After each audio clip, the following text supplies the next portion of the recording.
नमस्कार दोस्तों, मैं हूं प्रतीक। स्वागत है आप सभी का मेरे चैनल पर। तो भाई, इंडियन रोड्स पर लापरवाह ड्राइवर्स की कमी नहीं है, ये आप सभी बहुत अच्छी तरह से जानते होंगे और देखते भी आ रहे होंगे। यहाँ पर लोगों को खुद से ही मतलब होता है, दूसरों से उनका कोई लेना देना नहीं होता है। और यही रीजन होता है कि वो अपने चक्कर में हमेशा दूसरों को प्रॉब्लम्स में डालते हैं। ये वीडियो देखिए जिसे रिसेंटली एक भाई ने शेयर किया था। यहाँ पर हुआ क्या कि भाई उत्तर प्रदेश में NH-19 वाराणसी से होते हुए कहीं जा रहे होते हैं। रात का समय है, दोनों ही तरफ काफी ज्यादा ट्रैफिक है। हालांकि ये एक 4 लेन रोड है जिस पर गाड़ियां एक तरफ से जा रही हैं और दूसरी तरफ से आ रही हैं। अब जो जाने वाली गाड़ी है, जिधर डैश कैम वाली कार है, उधर ठीक ठाक जाम लगा हुआ है। तो इस वजह से कई सारी गाड़ियां सामने से मुड़कर रॉन्ग साइड में आ रही हैं और इन्हीं में ये टोयोटा इनोवा भी है। और भाई इसकी लाइट्स जो है वो सामने वाले ड्राइवर्स को एकदम से अंधा कर दे रही है, क्योंकि ये लाइट्स इतने ज्यादा तगड़े हैं जिससे सामने वाला आगे की तरफ बिल्कुल भी नहीं देख पा रहा है। बेसिकली इन लाइट्स को फ्लैशर्स बोलते हैं।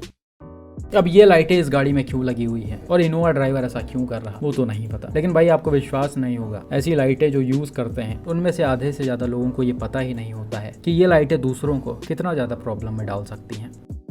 ये तो चलिए 4 लेन हाईवे है, जाम लगा हुआ है, गाड़ियां स्लोली मूव हो रही हैं, इसलिए चीजें समझ में आ रही हैं। अभी यही ये गाड़ी 2 लेन हाईवे पर आ रही होती तब सामने वाले ड्राइवर्स के लिए कितना खतरनाक सिचुएशन क्रिएट होता, आप अच्छे से समझ सकते हैं। लेकिन इन भाई लोगों को कोई फर्क नहीं पड़ता है। एक तो जाम के चक्कर में ये रॉन्ग साइड में आ रहे हैं, ऊपर से ऐसी उल्टी सीधी हरकतें कर रहे हैं।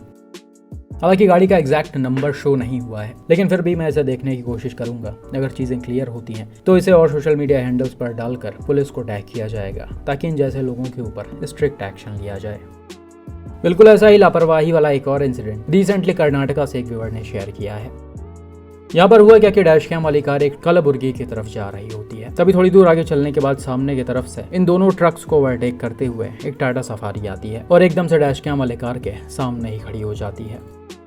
हालांकि यहाँ पर डैश कैम वाले कार की स्पीड भी ठीक ठाक होती है, करीब 70 से 75 किलोमीटर पर आवर की स्पीड में इसको चलाया जा रहा होता है। और यही रीजन होता है कि डैश कैम कार के ड्राइवर को इमरजेंसी ब्रेक अप्लाई करना पड़ता है, जो आप वीडियो में सुन भी सकते हैं।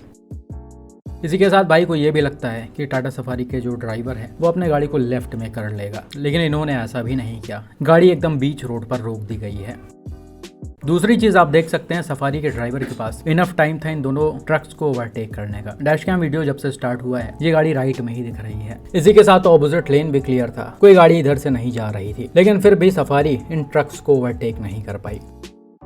अब इसका रीजन ये बताया जा रहा कि कार के जो ओनर हैं वो अपनी लड़की को ड्राइविंग सिखा रहे थे और इसी वजह से वो समझ नहीं पाई, या फिर शायद उसे पता ही नहीं था कि ऐसे सिचुएशन में करना क्या चाहिए, और उसने सीधा गाड़ी को बीच रोड पर खड़ा कर दिया है।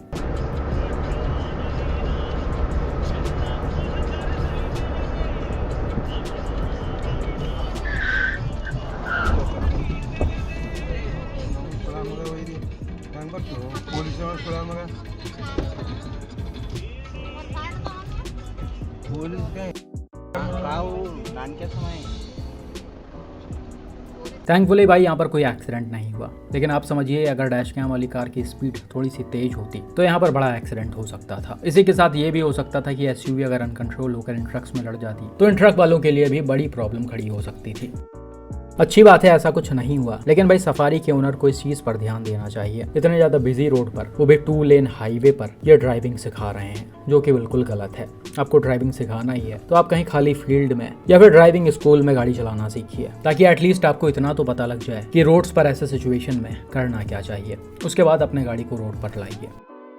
बाकी भाई कई बार ड्राइवर्स की लापरवाही के साथ साथ रोड्स पर कुछ ऐसे अनफॉर्चुनेट सिचुएशंस भी होते हैं जो एक बड़े एक्सीडेंट का रीजन बन जाते हैं। एग्जाम्पल के लिए ये वीडियो देखिए, जिसे रिसेंटली उत्तर प्रदेश के बरेली से मिस्टर अनमोल अरोड़ा ने शेयर किया था। यहाँ पर हुआ क्या कि भाई रात के करीब 12:30 बजे के आसपास एक 4 लेन हाईवे से होते हुए जा रहे होते हैं। वीडियो में आप देख सकते हैं गाड़ी राइट वाले लेन में लगभग 80 किलोमीटर पर आवर की स्पीड में चलाई जा रही है। अब बिल्कुल उसी समय लेफ्ट साइड से एक महिंद्रा बोलेरो डैश कैम वाले कार को ओवरटेक करती है और काफी तेजी से आगे निकल जाती है। हालांकि थोड़ा सा ही आगे जाने पर एक जगह बीच रोड पर इलेक्ट्रिक पोल टूट कर गिरा होता है और ये बोलेरो सीधा जाकर उसमें घुस जाती है।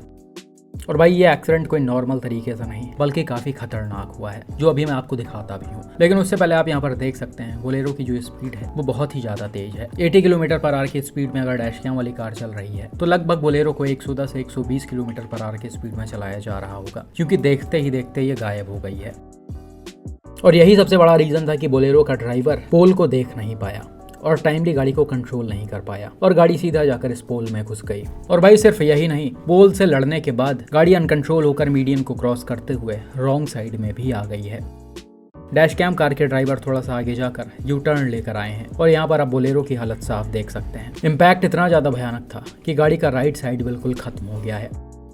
इसके दोनों डोर्स डैमेज हो गए हैं, ए पिलर टूटकर एकदम से बाहर आ गया और छत भी अंदर घुस गया है। अब एग्जैक्टली ये टक्कर कैसे हुआ और पोल किस तरह से रोड पर पड़ा हुआ था वो तो नहीं पता, क्योंकि डैश कैम वाली कार जब तक स्पॉट पर पहुंची है तब तक बोलेरो का एक्सीडेंट हो गया था। हालांकि भाई डैश कैम कार के ड्राइवर ने बताया कि वहां पर आसपास लोग इकट्ठा थे और शायद पोल हटाने की कोशिश कर रहे थे, लेकिन जैसा कि बोलेरो की स्पीड इतनी ज़्यादा तेज थी कि उसे कंट्रोल नहीं किया जा सकता था। एक्सीडेंट के समय गाड़ी में टोटल 7 पैसेंजर्स मौजूद थे। अनफॉर्चुनेटली इसमें से 2 की ऑन द स्पॉट डेथ हो गई, 3 को मेजर इंजरीज आई हैं और बाकी 2 लोगों को थोड़े बहुत स्क्रैचेस आए हैं।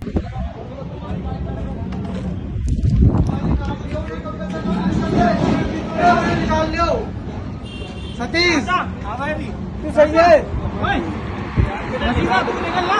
निकल बाहर यार, तू तेरे हाथ में चोट लगी, जल्दी निकल यार, जल्दी पट्टी इट्टी। आप भी तो साथ में थे? अरे हम साथ ही में हैं यार भैया, ये बोलो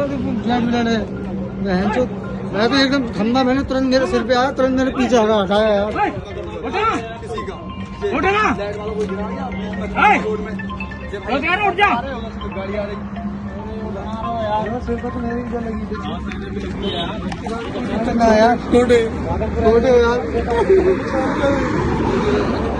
अब भाई जैसा कि मैंने बताया कि एग्जैक्टली यहाँ पर टक्कर किस हिसाब से हुआ वो तो नहीं पता, लेकिन डायरेक्ट अगर पोल गाड़ी में घुसा है तो इसने सीधा पैसेंजर्स को हिट किया होगा, जिस वजह से उनकी जान गई या फिर लोगों को मेजर इंजरीज आ गई हैं। तो भाई यहाँ पर आप देख सकते हैं कि कभी कभी चीज़ें कितना ज़्यादा खतरनाक हो जाती हैं। अक्सर ये मैं आपसे बोलता रहता हूँ कि इंडियन रोड्स अनप्रेडिक्टेबल हैं, यहाँ पर कभी भी कुछ भी हो सकता है। अब पोल के गिरने का रीज़न क्या था वो भी नहीं पता, हो सकता है किसी गाड़ी ने इसे हिट किया हो या फिर ये अपने आप ही गिर गया हो। हालांकि हाईवे अथॉरिटीज़ को इस पर ध्यान देते हुए कुछ देर तक रोड को ब्लॉक कर देना चाहिए था या फिर बैरिकेड्स वगैरह लगाकर गाड़ियों को किनारे से निकालना चाहिए था। लेकिन भाई ये सारी चीज़ें इतनी जल्दी इंडिया में नहीं होती हैं। बाई चांस अगर रोड पर कुछ गिर रहा है तो आराम से 4-6 घंटे का टाइम लग जाता है जब अथॉरिटीज़ आती हैं और ये सारी चीज़ें करती हैं, लेकिन तब तक तो हमको ही ध्यान देना पड़ेगा।